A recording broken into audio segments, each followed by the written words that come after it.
Assalamualaikum warahmatullahi wabarakatuh. Bagaimana kabarnya anak-anakku sekalian? Alhamdulillah, tetap semangat. Allahu Akbar. Baik anak-anakku, kita akan melanjutkan setelah kita minggu lalu melaksanakan kegiatan PTS penilaian tengah semester. Alhamdulillah, semoga hasilnya semuanya bagus dan baik semua nilainya.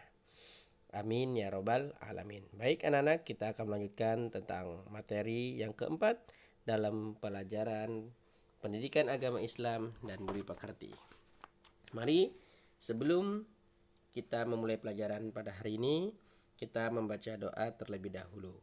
Bismillahirrahmanirrahim. Rabbi zidni ilman nafi'a warzuqni fahman wasi'a. Amin. Baik anak-anakku, kita akan melanjutkan materi keempat, yaitu tentang tema perilaku terpuji. Bisa dilihat di buku halaman 41. Tahukah kamu apa itu akhlak terpuji? Tahu? Ya, akhlak terpuji adalah perbuatan baik yang disukai dan dipuji banyak orang. Semua hal yang baik pasti akan mendapatkan pujian dari banyak orang, karena perbuatan baik selalu memberikan manfaat untuk orang lain. Ya, mau tahu contoh akhlak terpuji? Ya, contoh akhlak terpuji yang pertama adalah hormat dan patuh kepada orang tua dan guru. Yang kedua, hormat kepada sesama anggota keluarga. Ketiga, kerjasama dan tolong menolong. Keempat, hidup bersih dan sehat. Dan masih banyak lagi contoh tentang akhlak terpuji lainnya. Banyak melakukan akhlak terpuji adalah ciri anak soleh.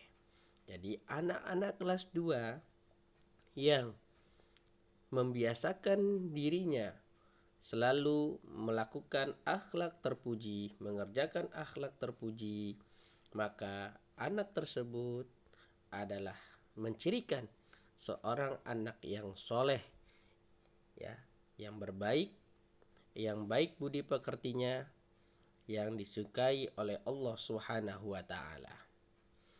Anak soleh selalu hormat dan patuh kepada kedua orang tuanya dan gurunya. Hormat juga kepada sesama anggota keluarganya, kakek, nenek, dan lain sebagainya. Dan juga suka bekerja sama dan tolong menolong. Dan terakhir, anak yang soleh yang suka melakukan akhlak terpuji adalah selalu hidup bersih dan sehat. Baik, selanjutnya. Yang pertama kita akan membahas tentang hormat dan patuh.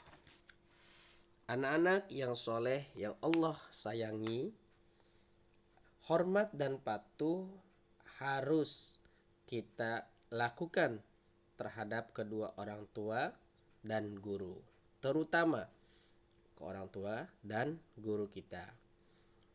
Karena hormat dan patuh ini menunjukkan bahwasannya kita beriman kepada Allah Subhanahu wa taala dengan mematuhi dan mencintai kedua orang tua kita. Hormat dan patuh yang pertama adalah hormat dan patuh kepada orang tua. Kenapa kita harus hormat dan patuh kepada orang tua? Orang tua harus dihormati dan dipatuhi karena mereka yang membimbing dan menyayangi kita. Ayah bekerja untuk menafkahi kita. Ibu bekerja untuk menyediakan keperluan kita. Jika tidak hormat kepada mereka, kita termasuk anak yang durhaka. Mau tidak menjadi anak yang durhaka? Pasti semuanya tidak mau. Oleh karenanya kita harus hormat dan patuh kepada kedua orang tua. Kenapa kita harus hormat dan patuh dan tidak ingin menjadi anak yang durhaka? Karena anak durhaka dibenci oleh Allah dan orang tua. Anak durhaka dibenci oleh guru dan teman-teman. anak durhaka akan dimasukkan ke dalam neraka yang apinya menyala-nyala. Ya. Contoh sikap hormat dan patuh kepada orang tua ialah santun ketika berbicara dan tidak berteriak. Ketika kita berkumpul dengan kedua orang tua kita dan kita meminta sesuatu atau menginginkan sesuatu, berbicaralah kepadanya dengan lembut dan tidak berteriak.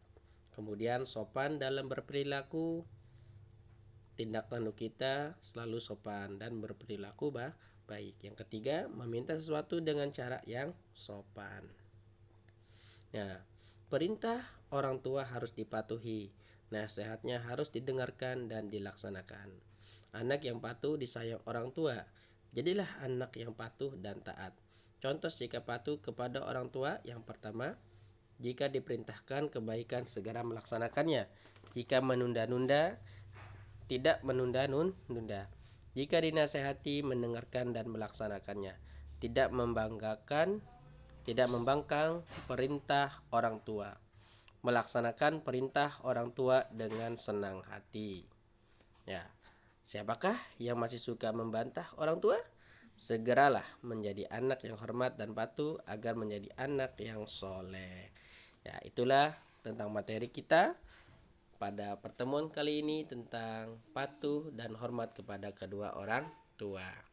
Nah, selanjutnya kerjakanlah tugas berikut ini. Tugas pertama, akhlak terpuji adalah titik-titik.